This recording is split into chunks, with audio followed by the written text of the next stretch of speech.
My mind is blown. My mind is blown because one, I haven't made this video sooner, and two, my mind is blown because this track came out in 2014 and it still hasn't gotten the respect that it deserves. Why do people hate Wii U Rainbow Road? Every single Mario Kart livestream I have the exact same question and I still don't understand.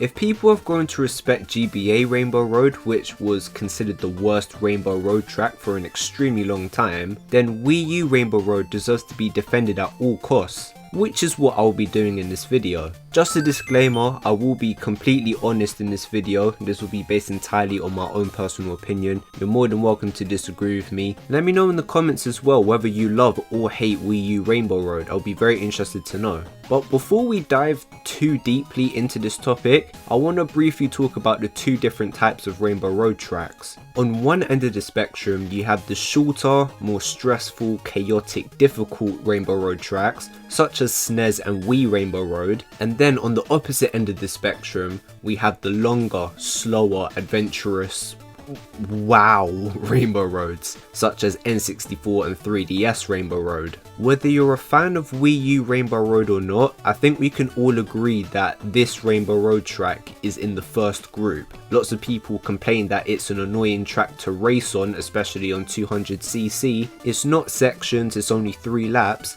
And you've probably heard a lot of people compare this track to Mario Kart Wii's Rainbow Road, which is in the first group that I mentioned. So Wii U Rainbow Road is a shorter, stressful, difficult Rainbow Road track. That being said, we're already facing reason number one as to why people wouldn't like this track from the get-go, and that's that Wii U Rainbow Road came out after 3DS Rainbow Road, which, if you haven't been following the Mario Kart community in the last few years, is debatably the most popular Rainbow Road track. And to make matters worse for Wii U Rainbow Road, it's the total opposite of 3DS Rainbow Road in terms of execution. 3DS Rainbow Road focuses on natural space, driving on Saturn and the moon, it's long and it's in sections. Wii U's Rainbow Road is very technology based, obviously still in space, but driving in more of a space station area, it's shorter and it's 3 laps. So what that unfortunately means is that Wii U Rainbow Road just gets written off immediately, simply because it's nothing like the most popular Rainbow Road track at the moment, being 3DS Rainbow Road. Which probably explains as to why people have complained that Wii U Rainbow Road feels extremely short, because the Mario Kart game right before Mario Kart 8 introduced a Rainbow Road track that was fairly lengthy. My argument against this is what I mentioned earlier. There are two different types of Rainbow Road tracks. Just because one is 3 laps and one is an entire adventure slash journey, that doesn't make one worse than the other.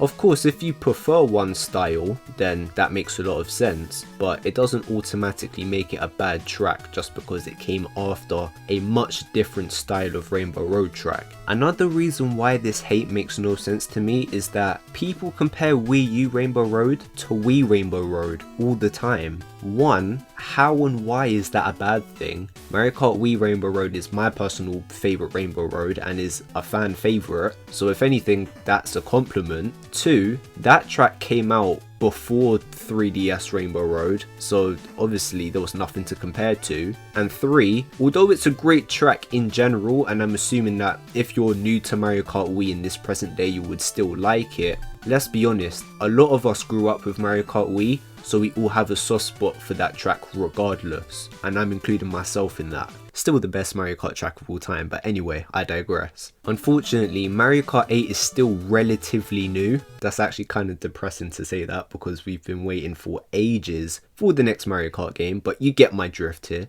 Get it, drift. So because of that, there isn't a nostalgic element to this track just yet, so it doesn't even have that advantage. Yet another reason why this track gets a lot of hate, and it's something that we briefly mentioned earlier, is the whole space station idea. And I honestly don't know why people dislike it. In my personal opinion, I think it's absolutely genius.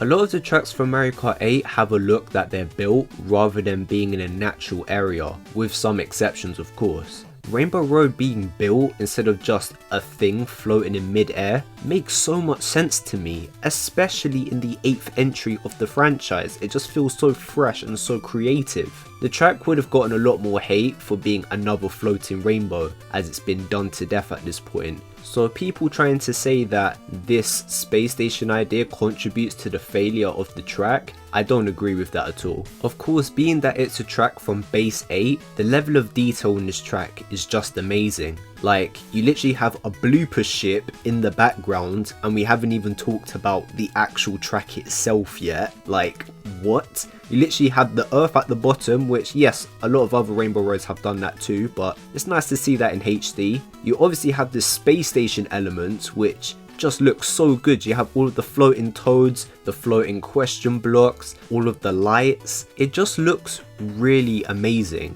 I even think that the level layout is great. I love how towards the end of the track it branches into 2 different roads, making the player make decisions and come up with a strategy to get from point A to point B. Point B being the finish line, of course. Which is why another underrated track in this game, Ice Ice Outpost, is such a banger in my opinion. But what if this is just another thing that people don't like about this track? Because another thing that I've heard about this track is that, oh, it's annoying to race on. That's the point. I don't think it's mind-blowing to say this, but the last stage of any game is supposed to be frustrating. It's supposed to be annoying because it's supposed to be a test to see what you've learned throughout your gameplay. It's the final test. Hence why when it comes to boss fights, they're called the final boss. And that is also why a lot of final bosses are very hard and very annoying to deal with, because it's testing the player to see what they've gotten up to and what they've learned throughout the gameplay. In my personal opinion, makes a lot of sense. And especially for something like a Rainbow Road, that is such a great conclusion to the Special Cup. I just find it fascinating that ending the Special Cup with a tricky challenge is wrong, but ending an entire Mario Kart game with Yoshi Circuit is acceptable.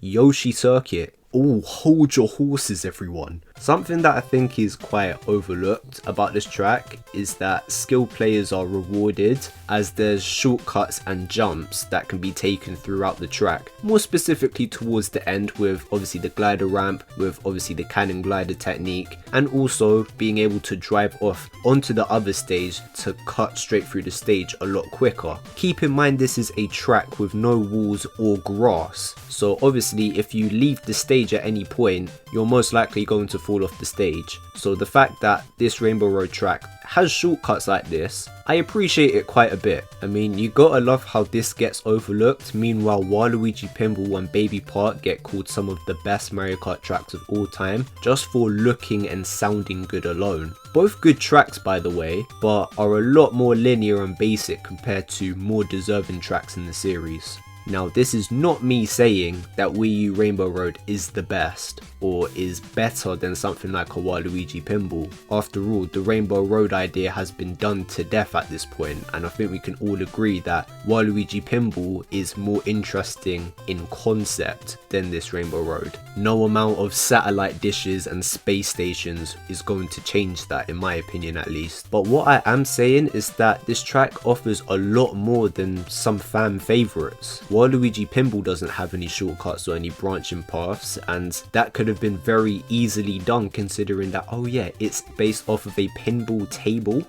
Boy, SGB, you've been defending this track for almost 10 minutes now. This must be your favourite Mario Kart track ever. This must be your favourite Rainbow Road track ever. Actually, no, it's not my favourite Rainbow Road track, but it's really fun and it was well executed. And for me, I think this track got robbed in terms of the praise it deserves. The space station concept, the track layout, the pacing, the design, it all just works so well. So for me to just have a look online and see this track get bashed for the smallest of nitpicks, it kind of hurts, because when I first played this track all the way back in 2014, I was really excited and I felt quite experienced after playing it for the first time, and it's a shame that a lot of other people haven't been able to feel that way. If you ask me, this is a banger of a track and is one of Base 8's best.